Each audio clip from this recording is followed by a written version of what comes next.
Hi everybody, Dr. Bill Crawford here, psychologist, speaker, author of 4 books, host of 2 PBS specials. Here today outside my new office. I wanted to take this opportunity to show you the new office, but also kind of give you another tip on how to help you create the life you want.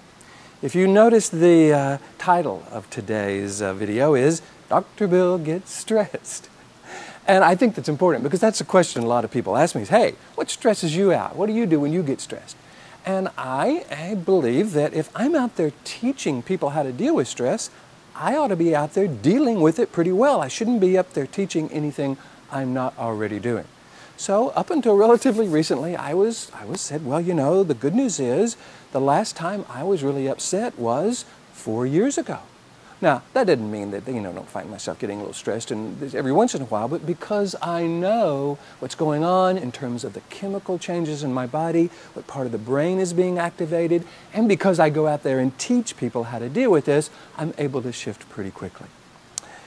Something happened the other night, however. I was in New Jersey about to do a presentation. I was in my hotel room, nice hotel, ordering room service and kind of, you know, getting ready for the presentation the next morning. So the person comes with the tray and they're going to put it down on the table, and I think the gentleman thinks there's not quite enough room. So what he does is he takes my computer and starts to push it out of the way. Well, there's a water bottle right here.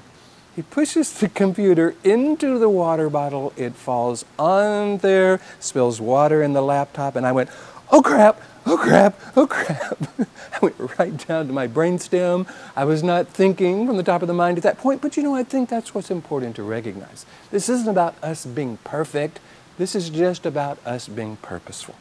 So I grabbed the computer, you know, turned it over, here's the water pouring out of the side of the computer, turned it off as quickly as possible, and just said, give me the check, where do I sign? You know, I was not a happy camper, but I just kind of wanted him to get out of there so I could deal with the problem.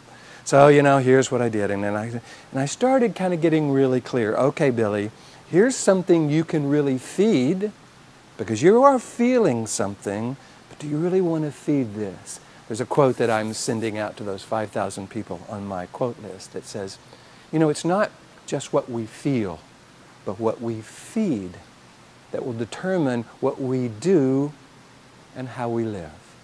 It's not just what we feel, but what we feed that will determine what we do and how we live. And what that says is sometimes we can't control our first thought. Sometimes when water spills in our laptop or something else happens to us, we're going to find ourselves reacting. The question is, what do we do with that? Because I could very easily fed that. I was righteously indignant, had no right to do that. I'm going to call them manager. But I decided, okay, there is a situation here, one of 2 things is happening. Either the laptop is ruined, in which case I'm going to start thinking about what I'm going to do for my presentation the next morning, about getting another laptop.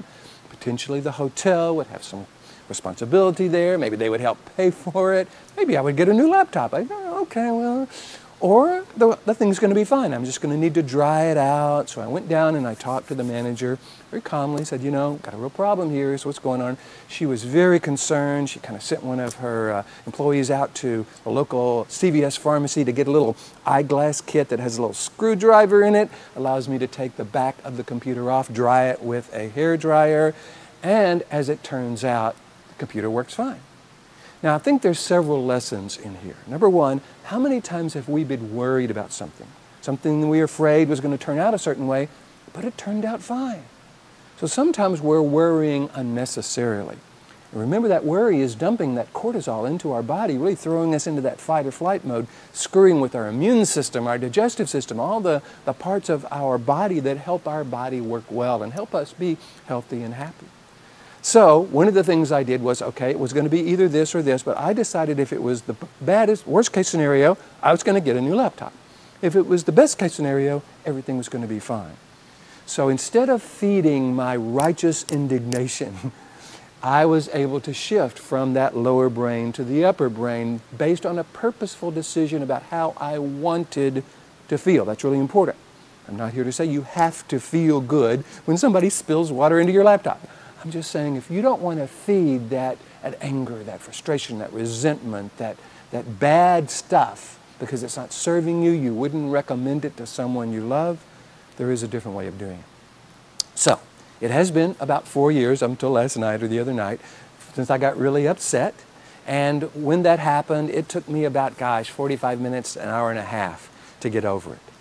The good news is, this time it took me about 45 seconds. Now, if you time 45 seconds, that's not a short amount of time. I had to go through the process and started thinking about it. But the difference, what if we could move through those reactions so much quicker and get back to a way of being that is congruent with the life we want to create, the way we want to define ourselves, the way we would teach to someone we love.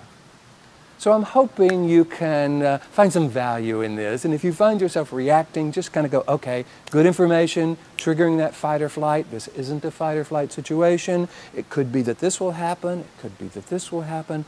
How do I want to be here? Who do I want to be here? If my kids or someone I love were watching me, what would I want them to learn from watching me deal with this particular situation? I hope you're finding these videos valuable. I am having a ball bringing them to you. If so, please hit the like button and share them with your friends. You know, I talk about hitting the like button, but what really Google and YouTube love is when these are shared in Facebook. So feel free, please kind of share these with your friends, because I think there's going to be some value in there for them as well. If you want me to come and do a presentation in your organization about how to stay in this top of the mind, how to stay in the upper 80% of the brain where we have access to our interpersonal skills, problem-solving skills, clarity, confidence, creativity, compassion, I would love to do that. That's what I do. I go around the world teaching that. And if you would like to work with me, either way, all you got to do is go to the website, billcrawfordphd.com, hit the contact button, let me know what you're interested in. In the meantime, here's to you deciding what you want to feed versus just what you feel, and bringing more clarity, confidence, creativity into everything you do. And I look forward to seeing you in the next video.